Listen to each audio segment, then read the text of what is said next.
O governo Lula vai restabelecer os impostos para cerca de 400 medicamentos. Mas isso não é um problema, afinal de contas, pobre não come remédio.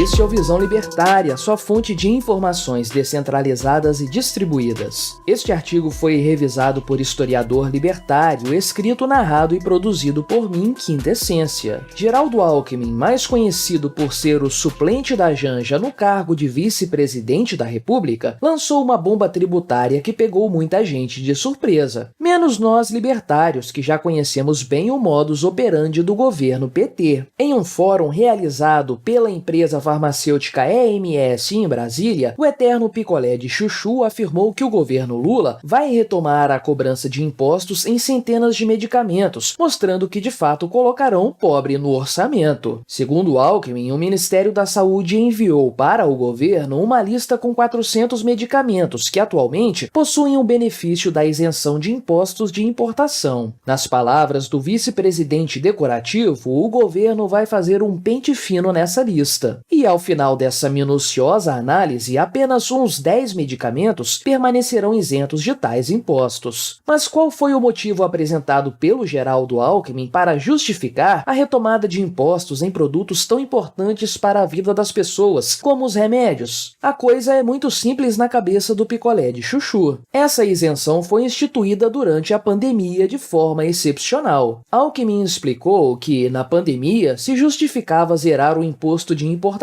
para não ter risco de falta ou desabastecimento. Pois é, agora que a crise sanitária acabou, podemos voltar à normalidade. E por normalidade, entenda-se o Estado roubando ainda mais o nosso dinheiro. De fato, a suspensão da cobrança de impostos em centenas de medicamentos surgiu durante a pandemia por iniciativa do governo Bolsonaro. Naquela época, percebeu-se a necessidade de evitar a escassez de remédios em um momento que já era crítico do ponto de vista da saúde pública. O fato, porém, é que mesmo após o fim da crise sanitária, essa medida não foi revogada. Isso tem um motivo evidente. O governo Bolsonaro percebeu que a redução de impostos sobre medicamentos é algo positivo para a população. Na verdade, outros setores econômicos também passaram por cortes nos impostos, como, por exemplo, os combustíveis. Contudo, não estamos mais na era Bolsonaro, estamos no governo Lula 3.0. E nesse novo mandato do Molusco, o que não faltam são tentativas de assaltar ainda mais a população por meio do aumento de impostos. É evidente que a medida anunciada pelo vice da primeira-dama vai obviamente prejudicar os mais pobres. Afinal de contas, ao contrário do que a Janja certa vez afirmou, não são as empresas que pagam os impostos. Eles são repassados para o consumidor final. Mais imposto significa um produto mais caro no final dessa linha econômica, um preço mais elevado sendo aplicado ao único agente que não é capaz de repassar o custo para ninguém. Nesse caso específico, estamos falando de centenas de medicamentos tendo seus preços elevados por conta da retomada dos impostos de importação. Geralmente, pessoas pobres costumam comprometer grande parte de seu orçamento com a compra de remédios e com outros gastos com saúde. Agora, esses pobres terão que gastar ainda mais dinheiro para encher os cofres do governo Lula, ou então simplesmente comprar menos remédios, porque, ao contrário do que acontece com as contas públicas, as contas privadas precisam fechar. É curioso pensar também em como o Estado não se cansa de prejudicar a população e de lhe impor incentivos completamente equivocados. Pense apenas que o Estado costuma aumentar a tributação de determinados itens para combater seu consumo por parte da população. Isso acontece, por exemplo, com os cigarros. Seguindo essa lógica, porém, devemos nos perguntar: por que então o Estado aumentaria os impostos sobre os medicamentos? Por que deixar a saúde ainda mais cara? Isso não é apenas uma atitude antieconômica, é uma verdadeira crueldade. Nós, libertários, sempre vamos defender o ponto de que imposto é roubo, por se tratar de uma violência estatal cometida contra pessoas pacíficas que sequer assinaram um contrato com o governo. Sendo uma cobrança coercitiva coercitiva, que é exercida por meio de ameaça de agressão, a tributação é totalmente antiética, sendo criminosa por natureza. E isso independe de quem cobra os impostos, de quem é tributado e de qual é a destinação desse montante roubado da população. Imposto é sempre roubo e isso é uma verdade imutável. Porém, é em momentos como esses que essa verdade se torna mais evidente, inclusive para a população em geral. Isso se aplica também às comprinhas na Shopee ou aos impostos nos combustíveis. É fácil medir o estrago causado pela tributação quando a variação no preço final do produto se torna evidente. Até mesmo quem não entende nada de libertarianismo é capaz de compreender que diversos produtos ficam mais caros quando o governo inventa de cobrar mais impostos. O caso dos medicamentos é ainda mais escandaloso, porque o Brasil já sofre com uma carga tributária absurda sobre esses produtos. Os números oficiais, entre aspas, apontam para uma tributação de 34% sobre os remédios. Obviamente, esse número é subestimado, em primeiro lugar por ser composto de dados estatais, em segundo lugar porque é praticamente impossível mensurar todos os tributos que impactam os setores econômicos. Porém, ainda que consideremos esse percentual como correto, ele é 5 vezes mais elevado que a carga tributária incidente sobre medicamentos no restante do mundo civilizado. Para o governo Lula, porém, isso pouco importa. Ele e sua gentalha precisam desesperadamente de dinheiro para continuar fazendo sua máquina de corrupção e de manutenção do poder girar. Nessa intenção, o Molusco atira para todos os lados. É certo que sim, existem iniciativas que visam tributar os mais ricos, por exemplo, os impostos sobre as offshores. Mas, no geral, quem tem sido mais impactado pelas medidas econômicas do Lula é mesmo a população mais pobre. Os já citados casos das comprinhas internacionais e dos combustíveis são os mais claros e emblemáticos nesse sentido. A parcela mais rica da população pouco vai ser impactada com essas medidas. Já os mais pobres, além de pagarem mais caro pela gasolina, todos os produtos que dependem de transporte rodoviário também ficarão mais caros. Comprar produtos mais baratos do exterior também deixou de ser uma possibilidade. Agora, até mesmo a conta da farmácia vai ficar mais pesada por conta dele, Lula, o pai dos pobres. As pretensões orçamentárias do governo petista nos demonstram que a coisa não vai parar por aí. Para fechar suas contas, o governo Lula vai precisar roubar ainda mais a população. E como sempre tem acontecido, essa conta vai ser paga justamente pelos mais pobres, pessoas que o Molusco cinicamente afirma defender. Acontece que, em se tratando de política, quase sempre o discurso não tem a menor relação com a realidade. Vale a pena também fazer uma menção a todos os que fizeram o L com gosto nas eleições, afirmando que o Lula era o candidato mais preocupado com os mais pobres. Que baita mentira! O Bolsonaro, tão criticado por essa gente, manteve a redução nos impostos sobre medicamentos, mesmo após o fim da pandemia, por considerar essa uma medida benéfica para a população. Foi só retomar o poder que o Lula tratou logo de retomar também todos os impostos que haviam sido cortados pelo governo anterior. Estranho que todas as mudanças e conquistas positivas da gestão Bolsonaro em prol da população estão sendo atacadas, da mesma forma que o novo marco do saneamento básico foi alvo dos petistas. Sim, você ouviu direito. No primeiro semestre, o pai dos pobres tentou revogar por decreto esse importante marco do saneamento que já trouxe bilhões de reais em investimentos privados para o setor. Não, senhor iludido que fez o L. Lula não se importa com os mais pobres, com os mais necessitados, com os mais vulneráveis. Ele se preocupa apenas com seu próprio poder, com seu cargo e com suas regalias. Se for preciso roubar ainda mais a população pobre, ele vai fazer isso sem problemas. Afinal de contas, sua primeira-dama precisa desfrutar dos luxos do Palácio da Alvorada, do Aero Lula e das viagens internacionais, não é mesmo? Sem dúvidas, a ficha já está caindo para muitos dos apoiadores do Molusco. É aquela velha história, antes tarde do que nunca. Geraldo Alckmin agiu como um legítimo garoto de recados, dando essa péssima notícia para a sociedade brasileira no lugar do seu chefe. É uma vergonha ele ter se resumido a esse papel, mas é bem feito. Todos os que se aliaram ao ex-condenado em troca de uma boquinha no poder merecem passar toda a vergonha do mundo. O mais triste de tudo, porém, é saber que são justamente os mais pobres que pagarão o preço das políticas econômicas desastradas do Lula. Para manter seu próprio poder, o Nove Dedos é capaz de fazer qualquer coisa, qualquer crueldade, inclusive de aumentar os impostos sobre os medicamentos. Obrigado obrigado por sua audiência. Se você gostou deste vídeo, deixe o seu like e o compartilhe com os seus amigos para difundir as ideias da liberdade. Se quiser ser notificado de outros vídeos, clique em se inscrever e depois no ícone da campainha. Até a próxima!